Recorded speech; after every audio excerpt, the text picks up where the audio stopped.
حضور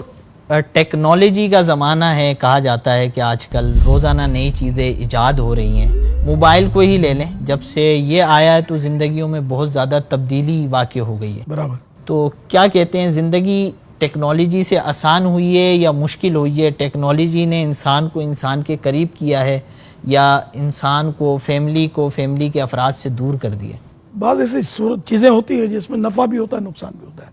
تو بعض منافع حاصل ہوئے ان چیزوں سے اور بعض نقصانات حاصل ہوئے، جیسے کہ دنیا بھر سمٹ کر آپ کے موبائل میں آ گئی ہے، سیکنڈ کے اندر ہمارا میسج جو دنیا میں چلا جاتا ہے، اتنا آسانی ہو گئی۔ تو یہ فوائد تو ہیں، رشتہ داروں سے مطلب ملنا جلنا اس کے ذریعے آسان ہو گیا، ویڈیو کے ذریعے بھی وہ ملاقات ان سے اور دل جوئی، اور یہ پھر پہلے مجھے تعزیت کرنی پڑتی تھی، فون پر تعزیت کی، پھر وہ میرے ذرا بڑے بھائی کو تسلی دو،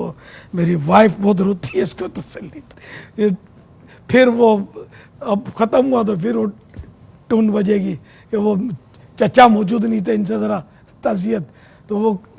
مطلب آزمائش ہے اس میں اور تھوڑی سی تعزیت۔ اب میں ہول سیل میں میرے پیغامات ریکارڈ ہوتے ہیں، سینکڑوں یوں کہہ لو۔ یہ فائدہ ہے، وہ کتنا فائدہ ہے، دنیا بھر میں مطلب ٹھکا ٹھک جا رہے ہیں اللہ کی رحمت سے، یہ فوائد ہیں۔ لیکن اب کیا ہوا، جدائی ڈال دی نا اس نے، ماں باپ سے ملنے گئے یا ماں باپ ملنے آئے تو امی کیسی ہو، ابو ویلکم، اب وہ منہ لٹکا کے بیٹھے ہوئے ہیں کہ بیٹا کب اس سے نظر ہٹا کر دوبارہ ہماری طرف نظر ڈالے، اور کچھ دو مٹھڑے بول سوڑا دے تو سونیا تیرا کلام بڑی دیر ہو گئی۔ یہ ماں باپ زبان حال سے کہتے رہے، لیکن سونیا ہے کہ وہ سونے موبائل کے ساتھ لگا ہوا ہے، یہ سائیڈ ایفیکٹ۔ تو یہ مسائل تو اس کے ذریعے حادثے کتنے ہوتے ہیں کہ یہ دیکھتا ہوا جا رہا ہے اور کہیں ٹکرا گیا تو ٹرین تک سے کٹنے کے واقعات سوشل میڈیا پر، اور بس مار دے گی، کبھی کچھ ڈرائیور سب لگے ہوئے ہیں، حالانکہ پابندیاں ہیں لیکن بہرحال سب چل رہا ہوتا ہے۔ تو یہ یوں اس کے نقصانات بھی کم نہیں ہیں، آنکھوں کے لیے نقصان دہ، بچے اب اس میں لگے ہیں، استاد اس میں لگے ہیں، چاہے وہ دینی استاد ہو چاہے دنیاوی استاد ہو، سب لگے ہوئے ہیں، سب نے اپنی ویب سائٹیں بھی لوگوں نے کھول رکھی ہیں، جو سمجھ میں آتا ہے بولے جا رہے ہوتے ہیں۔ مذہبی بولنے والے تو ہماری میمنی بولتے سی چڑھا دیتے ہیں، یعنی سی چڑھتا ہے، ایسا ایسا وہ تو چوکے اور چھکے لگا رہے ہوتے ہیں، یعنی ہر ایک کا کام نہیں ہے۔ اللہ کا دین بیان کرنا یہ علماء کا کام ہے، یا علماء جیسا فرمائے لکھا ہے تو وہ دیکھ کر بیان کرنا۔ عوام کے لیے اتنا ہے کہ وہ اچھی طرح پڑھ سکتا ہے تو دیکھ کر بھلے وہ بیان کرے، لیکن یہ کہ اپنے طور پر مسئلے بتانا اور خود بھی ڈوبنا دوسروں کو بھی ڈبو دینا، یہ ہو رہا ہے، نقشے بگڑ رہے۔ جیسا ابھی عملیات کا آپ نے بتایا کہ سب کو کام مل گیا،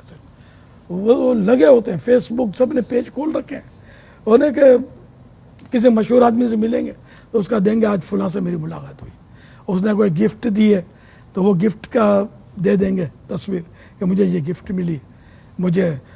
ملاقات، تو وہ اس کو صحبت کا نام دے دیں گے، فلاں کی صحبت کا شرف حاصل ہوا۔ تو اس طرح وہ لگے ہوئے ہیں، مطلب کچھ نہ کچھ کام چاہیے۔ اب تو سوتی پیغامات تو دیتے ہوئے بعض اوقات میں سوچتا ہوں، کبھی رک جاتا ہوں کہ یہ اپنے فیس بک پہ چڑھا دے گا، تو پتہ نہیں کیا کیا اس کو خدا جانے، بعض لوگ کیش بھی کرتے ہوتے ہیں، یہ بھی ہوتا ہے کسی سے۔ اب مشہور آدمی کا چلا گیا، اس کے بعد پیغام محفوظ کر لیا، تو کسی کو کچھ قرضہ لینا ہے تو کچھ کرنا ہے تو سنا کر بوتل میں اتار دیا، یہ بھی ہوتا ہوگا، بہت کچھ ہوتا ہوگا۔ پہلے یہ دشوار تھا، اب آسان ہو گیا اس کی وجہ سے۔ تو گناہ بھی بڑھے ہیں، نیکیاں بھی بڑھی ہیں، اچھے اچھے کلپ بھی آتے ہیں جو علماء کے جو فائدہ بھی کرتے ہیں، لیکن گناہوں بھرے کلپ زیادہ ہے، بھر مار لگی ہوئی ہے، اس سے گمراہی بھی پھیل رہی ہے اور ایمانوں پہ ڈاکے پڑ رہے ہیں، ان کے ذریعے بہت کچھ ہو رہا ہے، لیکن برائی بڑھ رہی ہے اس کے ذریعے۔ نیکی پھیلنے کا وہ ہے، مطلب ریشو کم ہے، جو میرا اندازہ ہے۔